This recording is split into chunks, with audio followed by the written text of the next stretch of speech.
Ya, Anda kembali bersama kami dalam Pro Kontra. Ini segmen terakhir. Saya ke Pak Susanto dulu. Ini prospek kasus ini seperti apa, Pak? Mengingat kalau dalam sejarahnya, setahu saya belum pernah lihat ada rumah sakit mau mengalah, minta maaf seperti dan mengakui salah begitu, Pak. Ya, mudah-mudahan ini bisa menjadi pintu masuk ya untuk evaluasi semuanya, termasuk juga evaluasi di internal rumah sakit ya. Karena memang bagaimanapun rumah sakit itu kan terikat oleh regulasi gitu ya.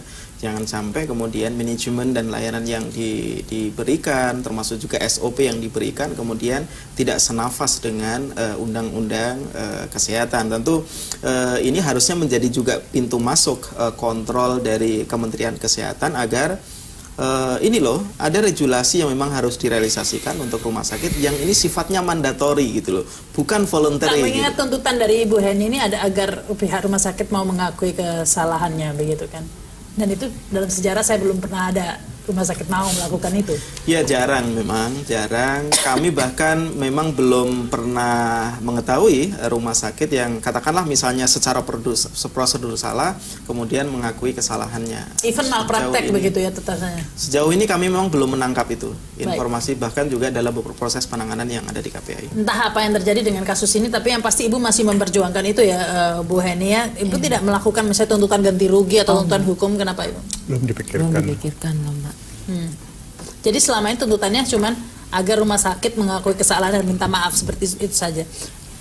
Ya seperti kata Pak Birwaldo tadi, seperti itu supaya nggak terjadi lagi. Dan ya tadi itu kalau seandainya nih Bu ya, tetap saja rumah sakit tidak mau mengakui, itu seperti apa nanti Bu? Ya harusnya kalau memang kayak gitu kan instansi pemerintah harusnya melihatlah benar nggak sih mereka tidak melakukan kesalahan. Agar ada intervensi begitu ya. Baik, silakan Pak Sinaga yang terakhir. Saya ingin menyampaikan bahwa apa yang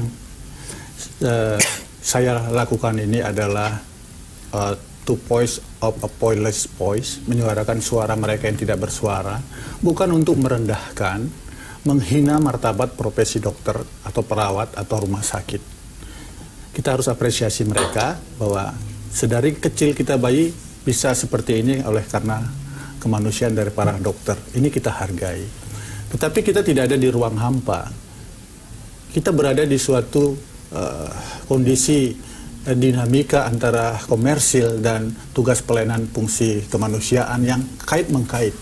Dan fungsi kemanusiaan ini, sosial inilah yang sekarang hilang, menepi dari dominasi korporasi yang begitu pongah dan angkuh di dalam memandang nyawa itu berdasarkan negosiasi harga. Padahal fungsinya jelas amanat undang-undang adalah untuk memastikan setiap anak bangsa itu terlayani. Itu mengapa kita berbangsa dan bernegara.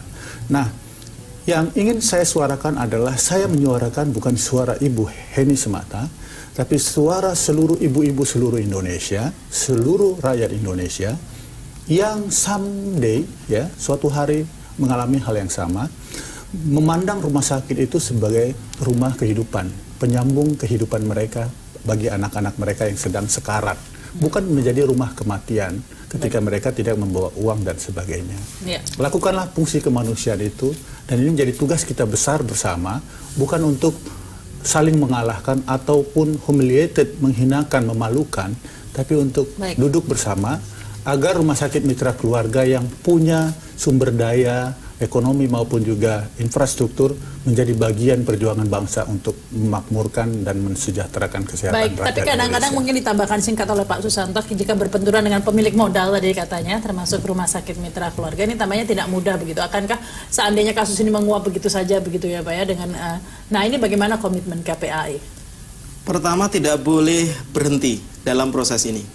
Menteri Kesehatan, Dinas Kesehatan harus terintegrasi. KPAI akan menjadi bagian itu untuk memastikan bahwa kasus ini bisa tahu duduk perkaranya secara proporsional dan juga terjadi perbaikan ke depan. Dan harapan kami memang ini bukan hanya semata-mata untuk perbaikan dan penyelesaian kasus di salah satu rumah sakit ini, tetapi juga akan menjadi inspirasi untuk perbaikan dan inovasi di rumah sakit. Mungkin peraturan untuk tidak minta DP itu lebih digalakkan lagi ya, karena setahu saya sekarang hampir semua rumah sakit swasta tetap menerapkan itu. Itu yang harus menjadi menjadi pintu masuk untuk perbaikan layanan di kesehatan.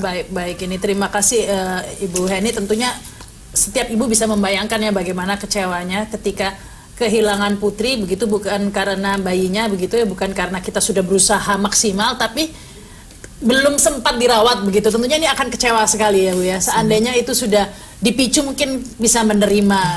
Itu yang dikecewakan ya Bu ya. Karena ibu merasa seharusnya bisa melakukan lebih begitu seandainya saja, tetapi waktu tidak bisa diputar kembali begitu ya. Ini harusnya pelajaran yang mahal bagi Rumah Sakit Mitra Keluarga dan rumah sakit lainnya. Demikian juga Pak Sinaga, terima kasih.